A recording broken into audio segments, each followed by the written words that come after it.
I'd like to open up with a question that I honestly never thought I would ask an FBI agent, but having read both of your books, The Light Switch and The Truth Detector, I think this is a place I'd like to start the conversation because honestly, it's some place that I have struggled throughout my life. And it's something that I don't have a real clear path to help my young son with when he asks me questions about it.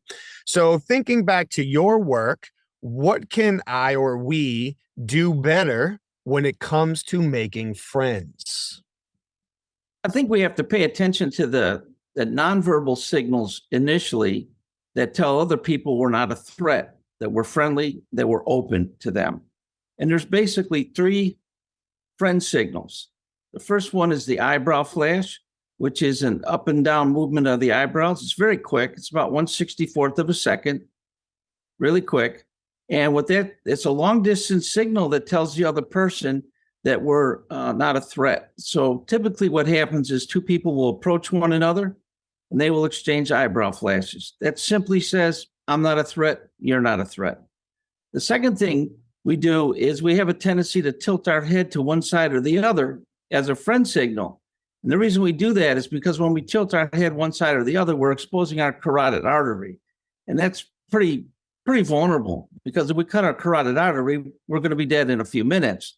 So what we're telling that other person is, I trust you enough to expose some part of my body that's very vulnerable.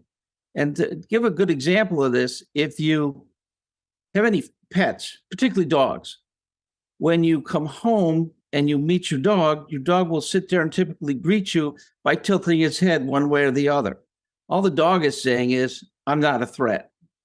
And when a lot of times the dog will roll over on its back and want a tummy rub, everyone says, oh, how friendly. No, what the dog is really saying is, I'm exposing the most vulnerable part of my body because I trust you and I know you won't hurt me. So it's a sign of trust. So we typically tilt our head one way or the other. And the last thing we do is we typically smile. And what happens when we smile is we release endorphins. And endorphins make us feel good about ourselves.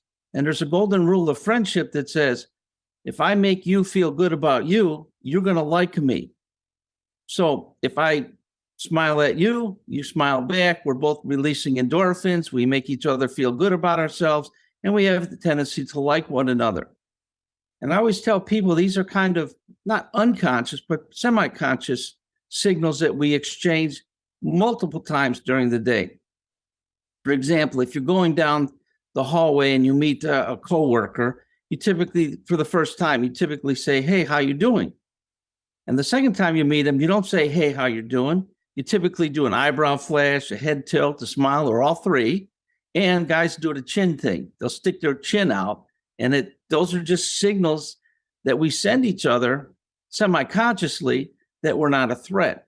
So the importance of that is we always want to make sure that we send friend signals to let the other person know we're not a threat.